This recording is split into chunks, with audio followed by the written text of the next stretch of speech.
প্রিয় দর্শক, ভিডিওটি শুরু করার আগে আমি আপনাদের কাছে একটা রিকোয়েস্ট করব। ভিডিওটা সর্বোচ্চ শেয়ার করে দিবেন এবং আপনারা স্ক্রিনে যে ভিডিওটা দেখছেন, একটা ছেলে গাছ থেকে কাঁঠালটা পাড়তেছে।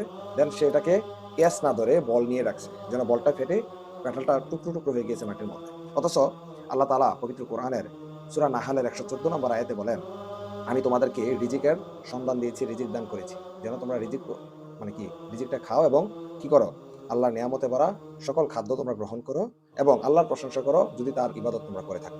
প্রিয় দর্শক, আল্লাহ তাআলা সূরা আর রহমানের একটি আয়াতে বলেছিলেন, ফাবিআইয়ি আলাই রাব্বিকুমা তুকাজ্জিবান, আল্লাহর কোন কোন নিয়ামত তোমরা অস্বীকার করো। অথচ যেই আল্লাহ আমাদেরকে এত সুন্দর রিজিক দান করেছেন, এত নিয়ামতে ভরা ফসল দিয়েছেন, তারপরে গাছের গাছের ডালাপালা থেকে আমাদেরকে ফল দিয়েছেন, সেই আল্লাহর নিয়ামতটুকু আমরা একটু ফানি ভিডিও, একটু ভাইরালের আশায় আমরা আমাদের খাবারগুলোকে নষ্ট করছি।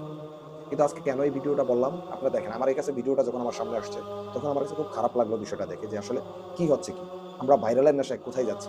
দেখেন, এই যে কাঁঠালটা পড়লো, তাছাড়া অনেক কিছু আমরা যে অপচয় করতেছি খাবারের, সেই বিষয়ে যদি আপনাদেরকে আমি বলি, অনেকের ঘরে দেখবেন যে খাবারই জোটে না, অনেকের ঘরে দেখবেন যে খাবার যাচ্ছে না, কিন্তু তারপরও এই যে বিষয়গুলো আপনারা দেখতে পাচ্ছেন, এইগুলাকে আপনারা আসলে কোন নিয়তে দেখবেন, কোনভাবে দেখবেন? আসলে আমরা কি ভাইরালের নেশায় কোন দিকে যাচ্ছি? কোথায় ছুটছি? এবং আমি দেখলাম এখানে অনেকে কমেন্টস করছে, হাউ ফানি। তারপরে বলতেছে অনেক সুন্দর, মজার ভিডিও। তো এই যে কমেন্টস গুলা করতেছে, তারা কি তাদের অন্তর্ভুক্ত না? যারা আল্লাহর নিয়ামতকে এইভাবে অবহেলায়, অবহেলিতভাবে একটু ফানি কনটেন্ট এবং মানুষকে বিনোদন দেওয়ার জন্য আল্লাহর নিয়ামতগুলা কিভাবে নষ্ট করছে, তাদেরকে আপনারা কোন চোখে দেখেন প্রিয় দর্শক? প্রিয় দর্শক, আজকের এই ভিডিওটা আপনাকে সর্বোচ্চ শেয়ার করে সবাইকে সচেতন হওয়ার জন্য আদেশ দিতে হবে। এবং অবশ্যই আপনারা কমেন্টস করে জানাবেন এই কাজটা আসলে আদৌ ঠিক হয়েছে কিনা। আসসালামু আলাইকুম ওয়া রাহমাতুল্লাহি ওয়া বারাকাতুহু। দেখা হবে।